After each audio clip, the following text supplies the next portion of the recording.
Hello everyone, welcome to you all in Anupam Social Arena. Today's class we are going to continue with class 10th history chapter which is print culture and the modern world. इस chapter के इससे पहले वाली class में हम लोगों ने discuss किया था the reading mania, how the people were interested, how the people were enthusiastic towards reading in Europe. And in today's class we are going to discuss the topic the 19th century. 19th century के बारे में हम लोग बात करेंगे. 19th century का time होता है and literacy rate was increased in Europe. That's why it brings up a large number of new readers among children, women and workers. ठीक है, तो in phase of children what happened there? 19th century primary education became compulsory. 19th century में Europe में primary education को compulsory कर दिया जाता है. Children became an important category of readers. और जब प्राइमरी एजुकेशन है तो बच्चे जो है वो रीडर्स की कैटेगरी में बहुत ही इंपॉर्टेंट बन करके आते हैं. And to read the books what was required to print the books. जब बच्चे पढ़ेंगे तो क्या होगा, उन्हें प्रिंटेड बुक्स की ज़रूरत होगी. That's why print culture was developed at this time. Next, the Grimm brothers in Germany compiled traditional folk tales from peasants and published them in 1812. 1812 का टाइम होता है. ग्रिम ब्रदर्स होते हैं, यानी जैसे दो भाई होते हैं इसमें, जैकब एंड विल्हेम. ठीक है, they printed folk tales what they have collected from peasants. ठीक है, तो उसको पब्लिश करते हैं. फोल्क टेल्स मतलब जो रीजनल कहानियाँ होती हैं, ओल्ड ट्रेडिशनल कहानियाँ होती हैं, तो वो उन्होंने कलेक्ट करी पीजेंट से और उसको पब्लिश किया. Children press was set up in France in 1857. Okay, which published fairy tales and folk tales. बच्चों का मटेरियल था फेरी टेल्स और फोल्क टेल्स.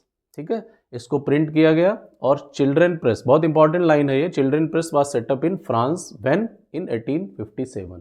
ठीक है, now next point is unsuitable matter was edited before publishing for children. What the matter was unsuitable. बच्चों के लिए जो मटेरियल था जो सुइटेबल नहीं था उसको हटा दिया गया. It was deleted, it was reduced. And which was vulgar to elites. जो मैटर एलिट सेक्शन के लिए, एलिट क्लास के लिए वल्गर था, है ना, तो उसको भी उसमें से हटा दिया गया, यानी डिलीट कर दिया गया. The matter was reduced which was vulgar to the elites and which was unsuitable for children. Next, in phase of women, what was there? Women became important readers as well as writers. इस time पे 19th century के time पे women जो होती हैं वो बहुत अच्छी रीडर भी हो जाती हैं और राइटर भी हो जाती हैं. And Penney magazines. अब पेनी मैगजीन्स क्या होती हैं? जैसे छोटी छोटी मैगजीन्स होती हैं, बहुत ही चीप होती हैं. ओके, और जिनको कुछ पैसे दे करके खरीदा जा सकता है. और उसमें क्या लिखा होता था? What was the matter was written in penny magazines. Proper behaviour and house keeping. Behavioural जो एटिकेट्स थे वो लिखे होते थे एंड हाउस कीपिंग के बारे में उसमें लिखा होता था. And specially they were printed for women only. Next is novelist. Some very popular novelist you could see at this time. Jane Austen होती हैं, जॉर्ज इलियट होती हैं, ब्राउन सिस्टर्स भी होती हैं. जैसे ब्राउन सिस्टर्स में भी 3 सिस्टर्स के बारे में बात होती है, जैसे एने हो गई, ठीक है, एमिली हो गई and Charlotte. These were the Brown sisters. Next is character of women was full of strength and power. What the novels were written by women. तो उसमें जो वेमेन का कैरेक्टर होता था, जो मेन हीरोइक कैरेक्टर जिसे हम बोल सकते हैं, it was full of strength and power. बहुत ही पावरफुल कैरेक्टर दिखाया जाता था. Next, what about workers. Lending libraries in England became instrument for educating white collar workers, artisans and lower middle class people. जो lending libraries हैं, जैसे libraries open हो गई, अब वहाँ पे जो वर्कर क्लास था वो जाता था, कुछ पैसे दे करके, है ना, वो बुक को ले सकता था for the purpose of reading. Means by paying some money you could take the books and after some time you could return there. तो इस टाइप से आप बुक्स को कुछ टाइम के लिए बोरो कर सकते हो, कुछ पैसे पे करके. ठीक है, तो उसको हम बोलते थे लेंडिंग लाइब्रेरीज. और जो वाइट कॉलर वर्कर्स होते हैं, जैसे जो भी कहीं पे मैनेजेरियल पोस्ट होती है उसके उस लेवल पे जो लोग काम कर रहे होते थे उनको collar workers, white collar workers कहा जाता था। एंड जो आर्टिसंस होते हैं, जो बहुत सारे जो स्किल्ड वर्कर्स होते हैं, जैसे कारीगर टाइप के लोग, वो आर्टिसंस में आ जाते हैं। लोअर मिडिल क्लास पीपल, जो मिडिल से थोड़ा डाउन वाला सेक्शन होता है, लोअर मिडिल क्लास, ठीक है। तो ये लोग क्या करते थे, लेंडिंग लाइब्रेरी से कुछ पैसे देकर के बुक्स लेते थे एंड रीड किया करते थे, ठीक है।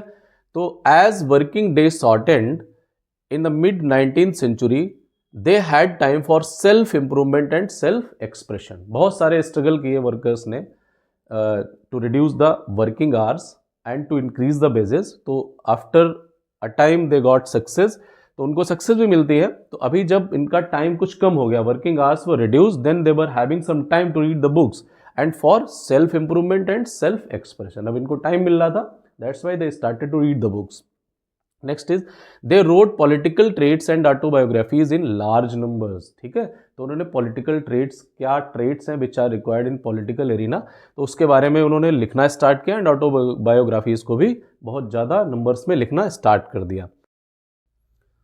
ओके, नाउ द नेक्स्ट सब टॉपिक इज फर्दर इनोवेशन। अभी तक हम लोगों ने क्या देखा था कि फर्स्ट जो प्रिंट कल्चर था, it was started with hand printing, यानी कि वुड ब्लॉक प्रिंटिंग से स्टार्ट होता है। Next it was shifted to mechanical printing. Now we are going to see what were the further innovation in this field, ठीक है। Mid 19th century का time होता है। रिचर्ड एम हो, he was from New York and he perfected power driven cylindrical press, ठीक है। अब cylindrical यानी 2 सिलेंडर होते थे, ठीक है, और उसको पावर से ड्राइव किया जाता था। पावर मतलब by fuel we can give some power to drive this press, ठीक है। तो अभी इलेक्ट्रिकली ड्राइवन प्रेस नहीं आई है, ठीक है। अभी पावर, किसी भी तरीके से हम उसे पावर दे रहे हैं और वो सेल्फ ड्राइव करे, यानी सेल्फ ड्रिवन प्रेस आ गई थी, ठीक है।